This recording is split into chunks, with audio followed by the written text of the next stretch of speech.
पंडित जी, कल से पितृपक्ष शुरू हो रहे हैं। हाँ जी। तो इसमें किस प्रकार की दिनचर्या रहती है और पितरों को खुश करने के लिए क्या क्या विधियाँ अपनाई जाती हैं? देखो, पितृपक्ष में मध्याह्न का जो समय है, नियत समय, वो मध्याह्न बताया है। मध्याह्न का मतलब होता है 12 बजे के बाद। जी। लेकिन कल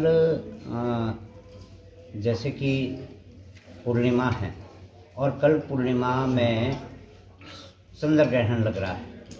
तो चंद्र ग्रहण लगने के कारण जो है, इसमें पितरों को जो तर्पण किया जाता है उसे निषिद्ध बताया है। निषिद्ध का मतलब पितृ तर्पण अब सूतक में नहीं कर सकते।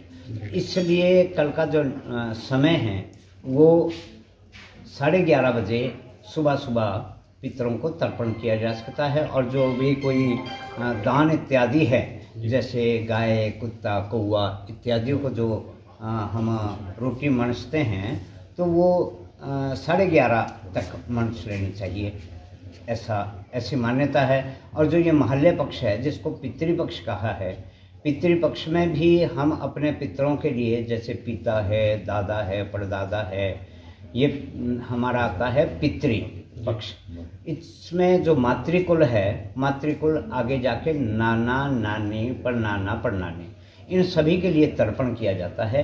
तर्पण में काले तिल, दूध, गंगा जल के साथ ही पितरों को ये जल अर्पण करते हैं। और जल प्रदान करने के बाद उन्हें पकवान, कच्चा अन्न भी लोग रखते हैं, मतलब जैसे आटा हो गया, चावल हो गया, और अनेक प्रकार के जो जैसे फल, सब्जी इत्यादि भी इसमें रखते हैं। जी पंडित जी, इस बार का जो पितृपक्ष है कोई खास होने वाला है? क्योंकि आपने कहा कि चंद्र ग्रहण लग रहा है, उसके अंत में भी कुछ सूर्य ग्रहण का कुछ ही होगा। हाँ, ये जैसे कि 15 दिन जो है पितृपक्ष के है हमारे, इसमें पूर्णिमा अलग से होता है। जिनका पूर्णिमा में श्राद्ध होता है, जिनका शरीर पूर्णिमा में छूटता है, तो उनका पूर्णिमा में श्राद्ध होता है। बाकी प्रतिपदा से अमावस्या तक ये ग्रहण जो है वो पूर्णिमा से शुरू होकर अंत में अमावस वाला दिन जो है, क्योंकि अमावस का जो सीधा अभिप्राय है वो सूर्य से, तो अमावस्या को जो ग्रहण लगेगा वो सूर्य ग्रहण लगेगा।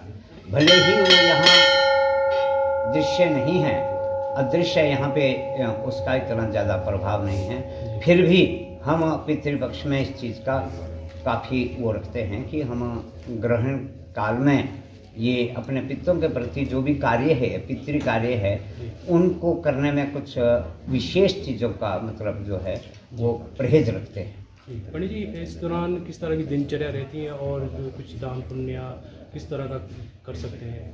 मतलब जिन भी हमारे पितरों का शरीर छूटता है, जिस भी तिथि को, क्योंकि तिथियाँ तो वही 15 है, शुक्ल पक्ष की 15 है और कृष्ण पक्ष की 15 है।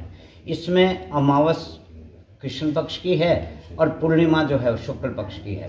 तो पूर्णिमा जैसे कल जिनका श्राद्ध कल आएगा, पूर्णिमा के दिन जिनने देह छोड़ी है, शरीर छोड़ा है, उनका जो है पूर्णिमा में ही श्राद्ध आता है। इसके बाद जो प्रतिपदा है, कृष्ण पक्ष की प्रतिपदा, वो सोमवार को शुरू होगी।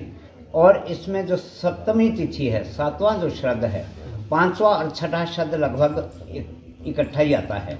और सप्तमी तिथि इसमें क्षय मानी गई है। क्षय तिथि को जो है हम या तो एक दिन पूर्व करते हैं, नहीं तो जो है वो अमावस वाले दिन ही जो क्षय तिथि है, उन पितरों के लिए हम पार्वण करते हैं, श्राद्ध करते हैं, उनका तर्पण करते हैं। जी पंडित जी, हमारे बात करने के लिए बहुत बहुत धन्यवाद। धन्यवाद। ये थे पंडित मदन शर्मा जी, जिन्होंने हमें श्राद्ध संबंधी और पितृपक्ष संबंधी जानकारी दी। इसी तरह के लाइव स्ट्रीम देखने के लिए आप जुड़े रहें। नमस्कार।